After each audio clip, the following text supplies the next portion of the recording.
네, 앞서 전해드린 대로 북한이 어제 또다시 탄도미사일을 쏘아 올렸습니다. 일주일 새 벌써 4차례 무력 도발을 감행하고 있는데요.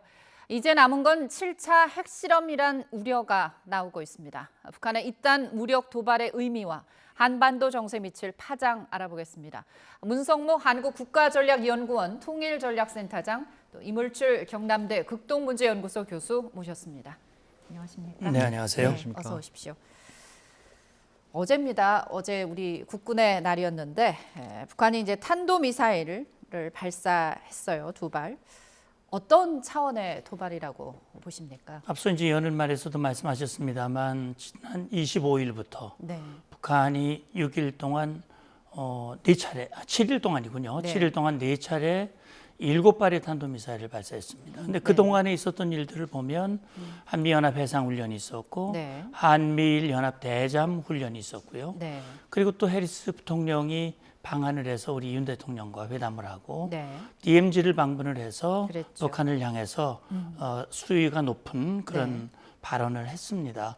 거기다 이제 10월 1일은 말씀하신 대로 국군의 날, 네. 1948년 창설된 우리 국군 74주년을 맞이했고요. 예. 우리 국군, 우리 국방력의 위용을 내배에 과시하고 특히 북한을 향해서 강력한 경고의 메시지가 나올 수 있는 그런 날이라고 볼 수 있습니다. 예. 그런데 북한이 그날 아침에 쐈단 네. 말이죠. 네. 그래서 제가 볼 때는 그동안 한미 동맹과 연합 억제력 강화를 위한 훈련에 대한 반발 이어서 네. 국군의 날 우리를 향해서 우리도 주화시하지 않는다라고 하는 경고의 메시지를 보내기 위한 그런 뜻이 아닐까 생각을 합니다. 네. 국군의 날 행사 4시간 전에 이제 이른 아침에 북한이 탄도미사일 2발을 발사했습니다. 임 교수님은 어떻게 보셨어요? 예, 일단 문수무 센터장 말씀에 공감을 하고요. 예. 근데 이제 북한의 의도에 대해서 이전과는 좀 다른 그 분석이 저는 필요하다. 훨씬 이제 우려스러운 시각으로 저는 이제 보고 있는데요. 예. 이제 과거에 이제 북한 같은 경우에는 그 미군의 전략 자산이 들어오면 네. 사실 북한이 좀 움찔했습니다. 네. 그래서 이제 군사적 도발을 이제 자제를 하고 이제 훈련이 끝나면 이제 뭐 도발도 하고 그랬는데 예. 이번 같은 경우는 이제 어떻게 보면 전략 자산이 총동원된 상태에서 북한이 4차례 도발을 했단 말이에요. 예. 근데 그런 맥락에서 보면 과연 이게 이제 북한의 의도가 뭔가를 우리는 또 봐야 되는 건데 예. 지난 9월 8일에 이제 김정은 위원장이 시정 최고인민회의에서 나와서 이제 시정 연설을 했어요. 예. 이 내용과 연관해서 이제 저는 봐야 된다고 봅니다. 네. 그 내용 핵심이 뭔가면 이제 그 한미가 이 전략 자산을 동원해서 훈련할 때 네. 사실상 가만히 안 있겠다.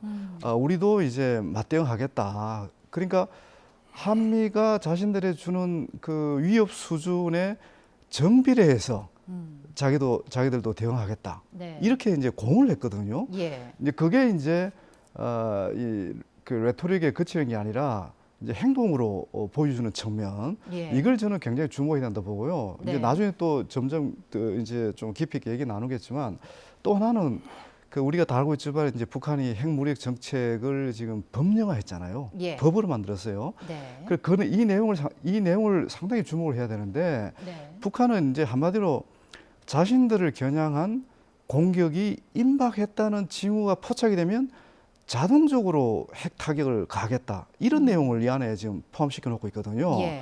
하여튼 그런 맥락에서 네. 북한의 이번 그 연쇄적인 도발을 봐야 된다. 저는 그렇게 생각합니다. 북한이 국군의 날에 미사일을 쏜 거, 일주일 동안 모두 4차례 발사한 거, 또 한미 합동 훈련이 벌어지고 있는 시기에 이렇게 미사일을 발사한 거 모두 전례를 찾아보기 힘든 상황이기 때문에 좀 더 우리가 우려스럽게 이번 상황을 봐야 된다, 이런 말씀이신 것 같습니다. 어제 우리 군은 이제 때마침 이제 국군의 날 맞아서 계룡대에서 이제 기념식을 진행했습니다. 북한이 쏜 이 탄거리, 사거리 분석했더니 350km, 계룡대를 겨냥한 거 아니냐, 이런 관측이 나오고 있어요. 예, 지난 25일 날 북한이 발사한 탄도미사일 사거리가 한 600km 됐거든요. 예. 태천에서 쐈으면 평안북도. 네. 그걸 남쪽으로 사거리를 환산하면 로널드 레이건 항공모함이 정박하고 있는 부산까지. 부산항의 네. 사거리와 거의 일치합니다. 예. 이번에도 마찬가지 계룡대도 네. 지금 사거리 한 350km. 그렇다면 평양 순환공항 네. 일대에서 거리를 대략 환산하면 네. 계룡대 지부가 포함이 되거든요. 예. 그러니까 그것이 우연의 일치가 아니라 매우 계산된 수준이다라는 생각이 들어요. 예. 이제 우리 지금 임 교수님께서 북한의 의도를 유의 있게 봐야 된다라고 말씀을 하셨는데 저도 그 부분을 유의 있게 보고 있습니다. 그러니까 과거와는 달리 한미연합연습이 진행이 되고 전략자산이 전개돼 있는데도 도발을 했다. 예. 그럼 그 의미를 뭐라고 봐야 되느냐라는 것인데 저는 그런 생각을 해요. 북한이 이제 핵무력을 가졌다. 핵무력을 완성을 했고 우리는 얼마든지 미국의 핵자산에 대응할 수 있는 역량을 구비하고 있다라고 하는 것을 보여주고 싶은 마음도 있을 것이고 예. 또 한 가지는 그동안 북한이 미국의 핵자산이 들어오는 걸 두려워했고 그것이 마치 북한을 핵공격하는 것으로 그렇게 이 선전을 했는데 네. 사실 이번에 일련의 훈련이 공격 훈련이 아니란 말이죠. 예. 모두가 방어훈련이거든요. 그리고 북한 미사일을 쏴도 한미가 북한을 향해서 쏘지 않을 걸 너무나 잘 알고 있어요. 예. 그렇기 때문에 북한이 그런 생각으로 대담하게 지금 도발을 하고 있다라는 그런 측면도 우리가 좀 봐야 될 것 같아요. 네, 대단히 공격적으로 또 면밀히 계산된 도발을 지금 북한이 하고 있는 거다라는 말씀을 해주셨습니다.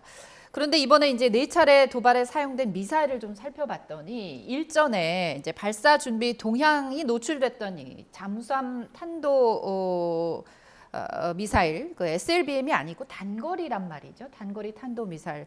왜 짧은 사거리 미사일로 도발을 했을까요?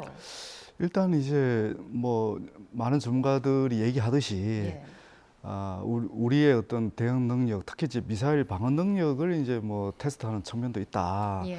뭐 이런 말씀들을 하시는데 지금 이제 보니까 이제 북한 지도부가 지금 취하고 있는 네. 여러 가지 이제 군사 도발들을 저희가 이제 분석을 해보면 네. 기본적으로 이제 한미가 자신들을 겨냥한 이 위협 수준을 이제 평가를 하고 예. 그리고 또 이제 우리는 방어라고 그러지만 북한은 이 한미 군사 훈련이 자신들을 향한 핵 선제 공격 연습이다 이렇게 규정을 하고 있거든요. 예. 그러니까 그 선제 공격의 형태가 다양하게 이루어질 가능성이 높기 때문에 네. 북한 입장에서는 사실상 그 모든 공격 가능성을 다 대비한 네. 그런 이제 또 자기들 나름대로의 또 선제 공격을 지금 준비하고 있다 이렇게 네. 일단 봐야 될 것 같고요. 그래서 네. 이제 지금까지 그 북한이 미사일을 그 쏘는 형태들을 보면 굉장히 다양하잖아요. 특히 예. 이제 지난 일주일 동안은 뭐 밤에도 쏘고 네. 새벽에도 쏘고 뭐 오전에도 쏘고 다양한 시각 네. 그리고 또 다양한 장소에서 발사를 하고 있단 말이에요. 그랬습니다. 이거는 네. 뭔가 하면 자기들이 이런 다양한 시각, 다양한 지역에서 공격을 받더라도 자기들이 임의 시각에 임의의 장소에서 네. 맞대응하겠다. 네. 근데 그걸 과시하려는 목적이 저는 강하지 않았나 이렇게 분석하는 거죠. 네. 말씀하신 것처럼 최근 들어 이제 도발 빈도가 잦아지고 있는데 발사 장소, 시간이 지금 달라지고 있거든요. 저희가 그래픽 화면을 준비했으니까 한번 보여주시면 좋을 것 같고요. 이렇게 각기 다른 장소에서 발사 시간도 다르게 여러 가지 세밀하게 어떤 전략을 갖고 도발을 하는 거겠죠. 네, 물론입니다. 지금 이제 아까 질문하신 내용 중에 SLBM으로 대응을 하지 않고 왜 단거리 미사일을 지금 발사했느냐 이런 네. 말씀인데 그 부분은 지금 북한이 SLBM이 아직 완성이 되지 않았다 이렇게 봐야 될 것 같아요. 네. 그동안 뭐 여러 차례 발사를 했습니다만 지금 SLBM을 운영할 수 있는 플랫폼, 다시 말하면 예. 잠수함이 구비가 돼 있지 않습니다. 예. 적어도 3,000톤 이상의 큰 규모의 그런 잠수함이 준비가 돼야 여러 발을 실어서 제대로 SLBM의 효능을 발휘할 수 있는데 예. 3,000톤급 잠수함을 김정은이 보여주기는 했지만 네. 그것이 완성이 됐고 거기에서 미사일을 발사한 전례가 없기 때문에 네. 아직은 준비가 좀 덜 돼 있는 것이 아닌가. 최근에 SLBM 발사 움직임이 포착이 되긴 했습니다만 아직은 좀 준비가 덜 됐다라는 생각이 들고 예. 북한이 이렇게 단거리 미사일 발사에 집중하는 것은 2019년부터 지금 3년째 지속하고 있습니다. 예. 소위 우리 시청자 여러분들도 많이 들어보셨겠습니다. 신종 무기 4종 세트, 단거리 미사일, 다시 말하면 최근에 발사하는 북한판 이스칸데르, 네.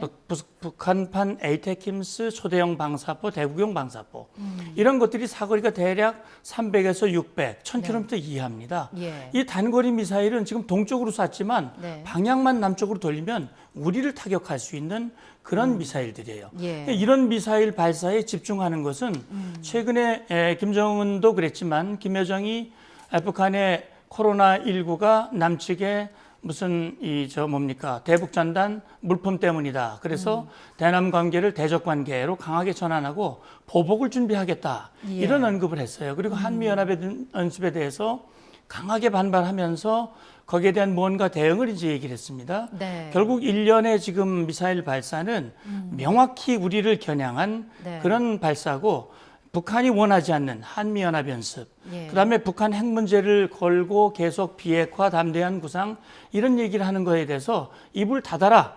네. 그리고 한미가 그렇게 함께하면 우리의 도발과 우리의 대응 수위는 그만큼 더 높아질 수 있다라고 하는 것을 명확히 보여주기 위한 것이고 네. 우리 임 교수님도 말씀하셨지만 다양한 시간, 다양한 장소에서 네. 다양한 조건에서 발사한다는 것은 핵무력 정책 법제화에도 나와 있지만 김정은이 지시하고 명령하면 어느 지점과 장소에서도 상시 발사할 수 있는 동원태세, 네. 상시 동원태세가 우리는 구비되어 있다라고 네. 하는 것을 과시하고 준비하기 위한 그런 일련의 과정으로 저는 해석을 하고 있습니다. 네, 우리 방어 체계 위협하기 위한 아주 전략적으로 계획된 그런 도발이다라는 얘기를 계속 해주고 계십니다.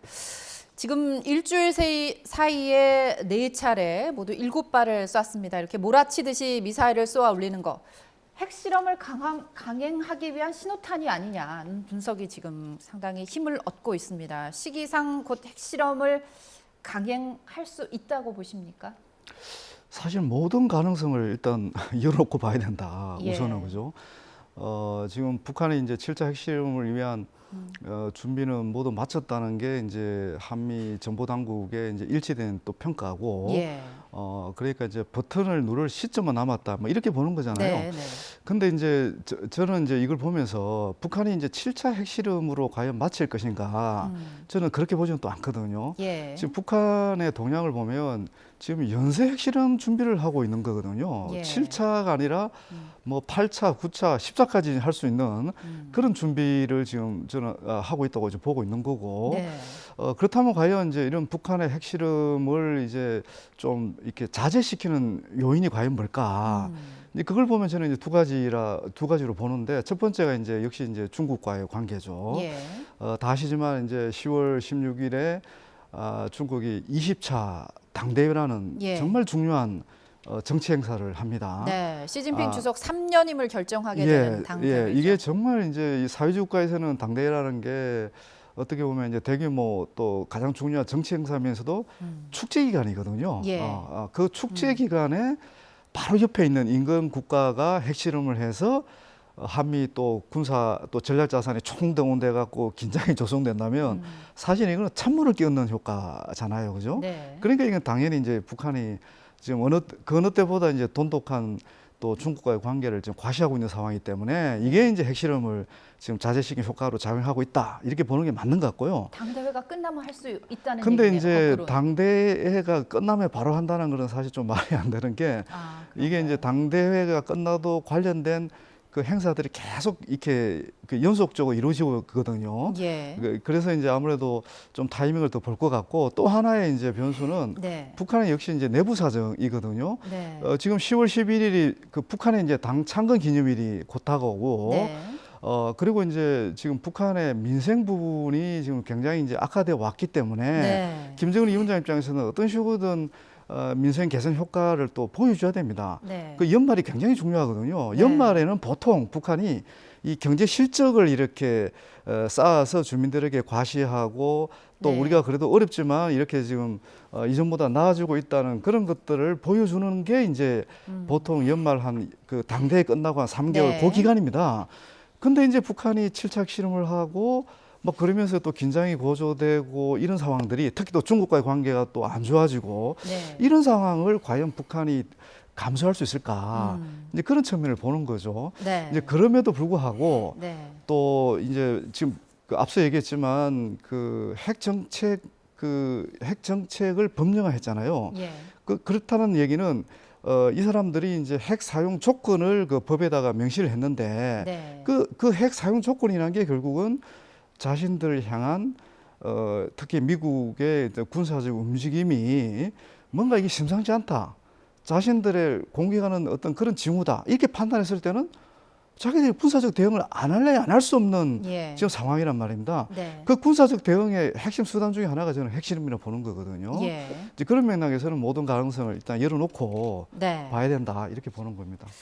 북한의 핵실험 시기 7차 핵실험이 임박했다는 전망이 힘을 얻고 있지만 중국과의 관계 또 북한의 내부 사정 이런 것들을 고려해서 아마 이런 것들이 감행이 될 수 있을 것이다라는 얘기를 해주셨습니다. 교수님도 말씀을 해주셨습니다. 북한 지금 상황이 굉장히 안 좋아요. 코로나19도 그렇고 홍수도 그렇고 지금 최악의 경제난에 시달리고 있는 상황인데 그럼에도 불구하고 북한이 이렇게 도발 수위와 강도를 계속 올리는 거 어떤 이유로 봐야 될까요? 예, 그러니까 뭐 북한이 지금 그런 행동을 하면 안 되는 거거든요. 합리적인 지도자 같으면 그렇게 하면 안 되는 겁니다. 예. 다시 말하면 김정은이 2012년이죠. 할아버지 100회 생일날 연설을 했죠. 100회 생일 기념 연설을 하면서 북한 주민들 다시는 허리띠를 졸라매는 일이 없도록 하겠다. 경제 문제를 해결하겠다라고 얘기를 했고 네. 10년의 세월이 흘렀는데 경제 문제가 해결된 게 아니라 더 나빠지고 있거든요. 예. 그 근본 원인이 뭐냐? 결국 뭐 코로나나 여러 가지 자연재해 문제도 있습니다만 결국 핵심적인 것은 김정은이 무모하게 핵실험 미사일 도발 그렇게 함으로써 국제사회가 2016년 이후에 아주 본격적인 제재를 가하고 있거든요. 예.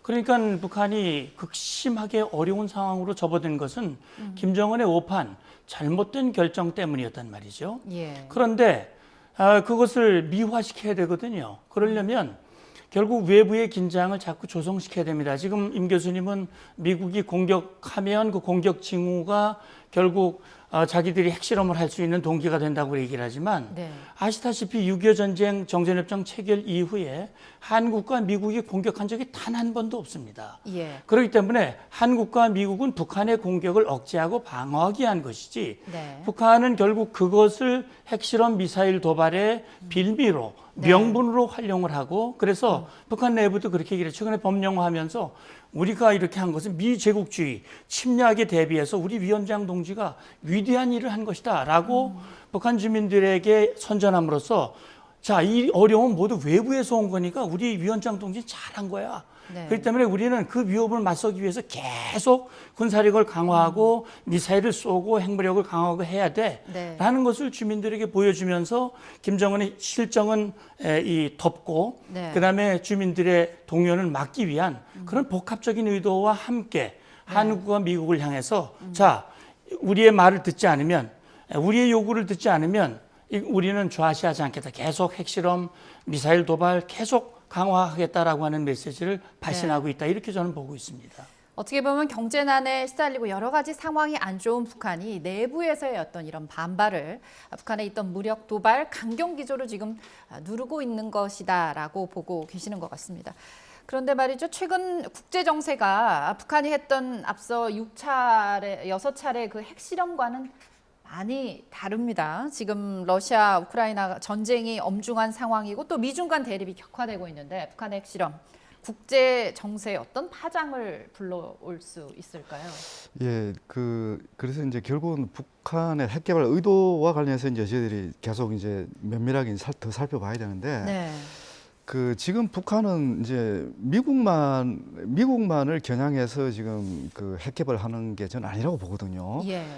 북한 입장에서는 이제 어떻게 보면 이 동북아의 이제 군비 경쟁 뭐 이런 부분에 대한 대응도 있고 방금 말씀하신 대로 이제 우크라이나 전쟁이 지금 네. 핵 전쟁으로 비화될 가능성도 있잖아요. 예. 만약에 우크라이나에서 러시아가 핵을 사용한다. 네. 그럼 북한 입장에서는 더 이제 핵을 가지려고 하고 더 이 핵 능력을 강화시키려고 하는 그런 강력한 요인을 저는 제공할 거라고 보거든요. 예. 이런 부분들이 우리한테는 굉장히 곤혹스러운 그런 부분이고요. 네. 그리고 지금 또 말씀하셨지만 미중 간의 그 경쟁이라는 게 군사 대결 가능성도 지금 열어놓고 봐야 되는 거 아닙니까? 예. 이제 특히 이제 대만 문제 때문에 네. 그 이런 상황들이 북한으로 하여금 우리가 더 핵을 더 개발해야 되겠구나, 더 강력한 핵을 만들어야겠다, 네. 이런 동기를 계속 지금 부여해주고 있는 거예요. 네. 그 이런 측면도 이렇게 함께 동시에 봐야만이 우리가 좀 종합적으로 대응할 수 있지 않을까 이렇게 보는 거죠. 네.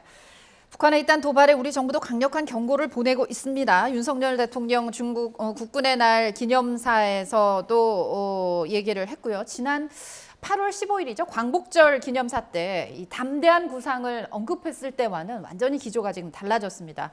아무래도 북한의 이딴 도발 강경하게 대응하겠다는 그런 계획인 거죠. 네, 결국은 대통령의 책무는 군 통수권자이고 네. 대한민국을 지키고 우리 국민의 안전을 보호하는 것이 대통령의 가장 기본적인 책무가 아니겠습니까? 물론 네. 평화와 통일도 대통령의 책무 중에 하나이라는 헌법의 규정이 있습니다만 네. 그 이전에 우리의 안전을 지키는 것은 무엇보다 중요한 것이고 네. 그렇기 때문에 대통령 경추사 내용을 보면 북한의 핵미사일 도발은 유엔 안보리 결의의 명백한 위반이고 예. 북한 주민들을 더욱더 도탄에 빠뜨리는 것이다. 예. 따라서 북한은 핵을 포기해야 한다. 이런 걸 먼저 강조를 했죠. 네. 그리고 만약에 핵 사용을 시도한다면 한국과 미국의 압도적인 대응에 직면하게 될 것이다. 이것은 네. 북한을 향한 경고이기도 하고 우리 국민을 향해서도 이제 우리는 압도적인 전력으로 북한을 대응해 나갈 것이다. 네. 라고 하는 것을 얘기한 겁니다. 다시 말하면 북한이 핵을 포기한다면 대화의 문을 열어놓고 이미 천명한 담대한 구상 이걸 실현하겠지만 네. 그러나 그 반대로 계속 핵무력을 개발하고 만약에 사용을 시도한다면 이건 그대로 좌시하지 않는다라고 하는 것을 명확하게 보여줬고 네. 또 그렇게 말로만 한 것이 아니고 실제 어제 쭉 대통령이 사열했던 우리 이 방산 1등 무기들을 보면 네. 물론 재래식 무기들입니다만 그중에 주목되는 부분은 그 현무 계열의 이 가장 그 무거운 이 미사일을 영상으로 보여줬지 않습니까? 예. 세계에서 가장 탄두가 무거운 9톤짜리의 무게. 다시 말하면 한두 발 동시에 발사하면 전순에게 버금가는 네. 다시 말하면 지하 벙커 지휘부를 한 방에 타격할 수 있는 그런 역량을 가지고 있다고 하면서 보여준 거거든요. 예. 그래서 두 가지를 같이 메시지를 발신했다고 생각합니다. 네. 대화의 문을 열어 있다. 그러나 북한이 도발을 한다면 강력한 힘으로 대응하겠다라고 하는 것을 전 보여줬다고 생각을 합니다. 어쨌든 지금 이 시점에서 볼 때는 북한의 비핵화를 조건으로 경제, 의료 등 인프라를 지원한다는 이 담대한 구상은 조금 쉽지 않은 상황으로 자꾸 북한이 몰고 가고 있는 거 아닌가라는 생각도 듭니다. 북한 도발에 대응해서 우리 정부가 내놓은 카드 대북 제재 강화입니다. 현재 수준에서 이제 대북 제재를 더 강화하겠다는 그런 박진 외교부 장관 발언도 나왔는데요. 해상이나 이 사이버 금융 제재 어떤 방법으로 가능할까요? 추가 대북 제재가. 일단 이제 그 강력한 대북 제재가 부과되고 있지만 이제 해상에서 불법 이 환적 같은 게 계속 포착이 되고 있잖아요. 네. 그러니까 이 부분을 이제 우리 정부 어떤 식으로든 이제 추가 제재해서 한 막아보자 이런 것도 있고, 그리고 이제 북한이 그 IT 기술을 활용해서 사이버에서 가상화폐를 탈취한다든지 예. 이런 것들이 계속 지속적으로 포착이 되어 있으니까 예. 여기서 생겨지는 이제 어떻게 보면 이제 자금을 가지고 계속 이제 대량 살선 무기를 만들고 있다 이런 판단을 하는 거죠. 예. 그럼 이것까지 맞겠다 이제 북한이 추가 핵실험을 하면. 예. 근데 이제 지금 우리 정부가 북한의 이 핵 능력을 이제 막고 이 추가 도발을 막기 위해서 취하고 있는 것이 이제 제가 볼 때는 이제 강력한 군사적 억제력, 그러니까 이제 확장 억제 전략을 동원하고 또 두 번째는 이제 더 추가적인 제재를 통해서 북한을 막아보겠다. 이게 이제 우리 정부의 정치의 핵심인 것 같아요. 네. 근데 이제 제가 이렇게 공부를 해보니까 핵을 보유하고 있는 나라를 대상으로 제재 압박을 해갖고 이 핵을 포기시킨 사실 사례가 없어요. 그렇군요. 그러니까 제재 압박이 필요하다고 저는 보기는 보는데 예. 이 제재 압박이 이제 만능 수단이 아니라는 거죠. 그래서 이제 우리 정부는 지금 3D 전략이라고 해서 억제하고 단념시키고 네. 이제 그렇게 해서 북한이 북한을 대화로 이끌어내겠다. 예. 뭐 이런 이제 전략을 지금 계속 지금 강조하고 있는데 네. 저도 이 전략이 통했으면 좋겠습니다. 네. 그러나 이런 전략으로는 지금 이게 과연 우리 안보 우려도 좀 해소하면서도 그러면서도 이제 궁극적으로 북한을 이 대화 테이블로 불러내서 평화적인 방법으로 이 핵 문제를 해결할 방법은 없을까? 네. 이제 이런 고민을 지금 더 좀 우리 정부도 해야 되지 않나 이런 생각을 하는 거죠. 네, 이미 북한에 대한 강력한 제재가 계속 이뤄지고 있는 상황에서 진행이 되고 있는데 추가 제재가 과연 북한의 도발을 막을 수 있을지 약간은 회의적인 그런 시각도 지금 드러내 주셨습니다. 그런데 최근 중국이죠. 중국이 미국 본토 가능한 이 타격이 가능한 핵 잠수함 훈련 영상을 공개했거든요. 북한의 반응, 중국 왜 이렇게 했을까요? 네, 뭐 말씀하셨듯이 지금 중국 정치 일정이 굉장히 중요한 정치 일정을 앞두고 있지 예. 않습니까? 그런데 대만 문제라든지 여러 가지 사안을 두고 지금 미국과 첨예하게 대치를 하고 있는 상황입니다. 네. 공교롭게도 지금 미국의 로널드 레이건 함이 약 한 5년, 뭐 4년여 만에 이제 부산항에 입항을 했고 네. 한미가 이제 연합 해상 훈련을 했고요. 강도 높은 훈련을 했죠. 그리고 이어서 한미일 연합 대잠수함 훈련을 했습니다. 물론 이것은 북한의 SLBM, 북한의 잠수함을 염두에 두고 그것을 포착하고 추적하고 정보를 교환하고 공동 대응하기 위한 그런 훈련이었지만 네. 역시 이제 일본의 발표를 보면 한국은 북한 SLBM을 염두에 둔 대응 훈련이라고 얘기를 했는데 일본은 인도 태평양에서 자유롭고 개방된 네. 그런 이 항행을 위해서 이런 훈련을 한다라고 발표를 했어요. 네. 그러면 인도 태평양 전략은 결국 중국을 겨냥한 전략이다라고 하는 예. 것을 중국이 모르지 않고 있고요. 예. 결국은 중국도 뭔가 대응을 해야 되겠다. 그런 판단으로 지금 말씀하신 대로 미국 본토를 타격할 수 있는 핵 잠수함, 다시 말하면 그 사거리, 그다음에 핵 추진 잠수함이기 때문에 결국은 미국에게도 큰 위협이 되지 않을 수가 없는 것이거든요. 예. 우리도 한 방 있다라고 하는 것을 보여주는 그런 일련의 조치라고 생각을 합니다. 네. 마지막으로요. 이렇게 북한뿐만 아니라 중국의 군사적 대응 또한 수위를 높이고 있는 이런 상황입니다. 어떻게 보면 한반도를 둘러싼 정세가 상당히 이제 점점 얼어붙고 있는 이런 상황인데요. 이런 한반도 정세 긴장 완화를 위해서 어떤 조건들이 좀 필요할까요? 짧게 말씀 부탁드립니다. 예, 지금 상황은 저는 지금 그 어느 때보다 지금 엄중하다고 봅니다. 굉장히 저는 위기 상황이다 이렇게 네. 보여지거든요. 근데 지금 이런 대응을 하려면 이제는 이게 단선적인 기계적인 접근을 해서는 안 되고 예. 국내적 차원, 남북관계 차원, 국제관계 차원 아주 다차원에서 지금 이 지혜를 모으고 이제 정부도 이 대응을 해야 한다고 보거든요. 예. 제가 볼 때는 지금은 당분간은 이런 악순환을 피하기 굉장히 어렵습니다. 지금 예. 당분간은 말씀하신 대로 뭐 글로벌 정세라든지 네. 뭐 한반도 정세 모든 것이 지금 굉장히 불리하게 돌아가고 있기 때문에 네. 이제 그럼에도 불구하고 하여튼 국내적 차원, 남북관계 차원, 국제적 차원에서 위기를 해소할 수 있는 그런 지혜를 국민적 차원, 국가적 차원에서 모아야 된다. 네. 이 정치권에서도 진짜 이제는 정쟁은 좀 자제하고 네. 이 안보 위기에 집중해야만이 이 위기를 지금 지혜롭게 극복할 수 있다. 저는 이 얘기를 꼭 하고 싶습니다. 네.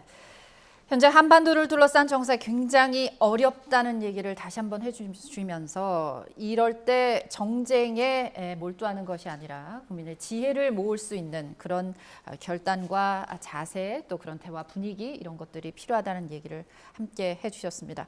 북한의 잇단 무력 도발 일주일 새 4차례 무력 도발이 있었습니다. 탄도미사일 발사로 일단 무력 도발의 의미 또 한반도 정세에 미칠 파장 살펴봤습니다. 문성목 한국국가전략연구원 통일전략센터장 또 이물출 경남대 극동문제연구소 교수와 함께 얘기 나눠봤습니다. 오늘 말씀 고맙습니다. 감사합니다.